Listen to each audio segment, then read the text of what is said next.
Israel ফিলিস্তিন তুমুল যুদ্ধ চলছে, আর এই যুদ্ধের কিছু গুরুত্বপূর্ণ আপডেট সংবাদ জানিয়ে দিব। চাপে পড়ে এবার স্বীকার করতে বাধ্য হয়েছে ইয়েমেনের ড্রোন হামলা মার্কিন নৌবাহিনীর জন্য নাকি দুঃস্বপ্ন হয়ে উঠেছে। এমনই মন্তব্য করেছে মার্কিন এক শীর্ষ কমান্ডার। চাপে পড়েছে এবার জো বাইডেন। মুসলিমদের বিপক্ষে অবস্থান নেওয়ার ফল এবার হারে হারে পাবে এই যুক্তরাষ্ট্র প্রশাসন। এদিকে গাজায় গণহত্যা বন্ধে বিশ্বজুড়ে তুমুল বিক্ষোভ। জনপ্রিয়তা হারাতে চলেছে ইহুদিবাদীরা। থাকবে ইসরায়েল হিজবুল্লাহ হামলা বৃদ্ধি, দুপক্ষের অস্ত্র সম্ভরের একটি তুলনামূলক প্রতিবেদন প্রকাশ হয়েছে। জানিয়ে দিব সেই গুরুত্বপূর্ণ প্রতিবেদন। এদিকে নেতানিয়াহু সমঝোতা নিয়ে নাটক করছে মন্তব্য হামাস। থাকবে গাজায় নিহতের সংখ্যা বেড়ে ২৯,০০০ ছুঁই। সর্বশেষ জানিয়ে দিব ভোট কারচুপির দায় স্বীকার করা কমিশনারের আত্মসমর্পণ। পাকিস্তানের নির্বাচনে ধোঁয়াশা ধীরে ধীরে যেন প্রকাশ হচ্ছে। দর্শক শুনছিলেন সংবাদ শিরোনাম, এবারে জানিয়ে দিব বিস্তারিত।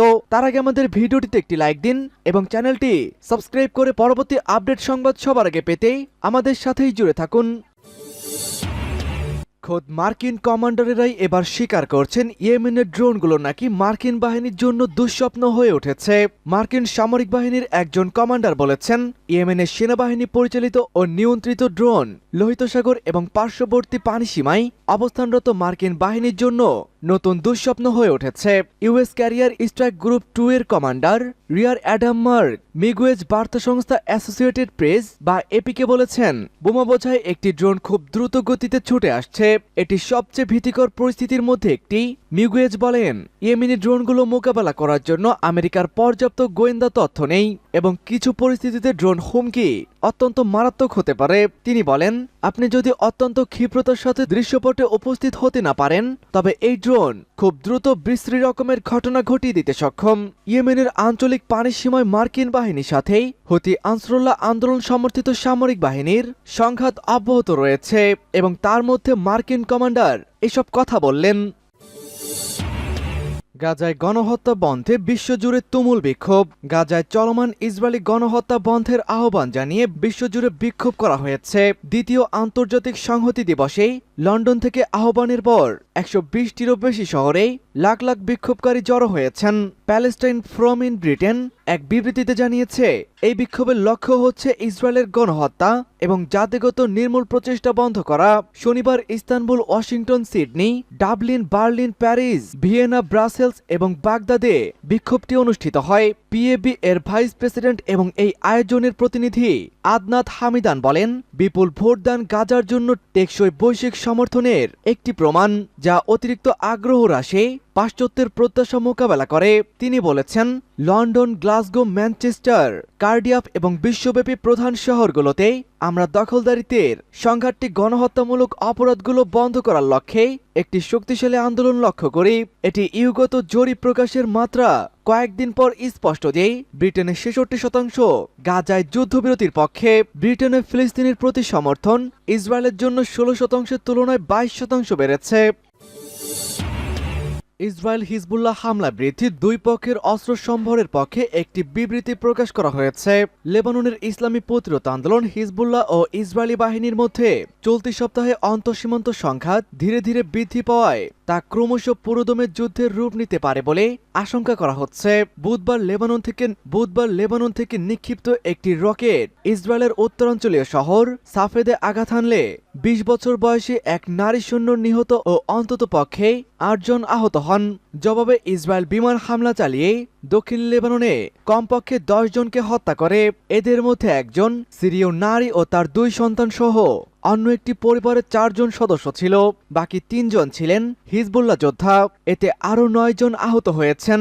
৭ অক্টোবর ইসরায়েলের দক্ষিণাঞ্চলে হামাসের হামলার পর গাজায় যুদ্ধ এবং এই আন্তঃসীমান্ত সহিংসতার সূত্রপাত হয়। এখানে উল্লেখ করা যেতে পারে যে যুক্তরাষ্ট্র ১৯৯৭ সালে হামাসকে সন্ত্রাসী সংগঠন হিসাবে চিহ্নিত করে।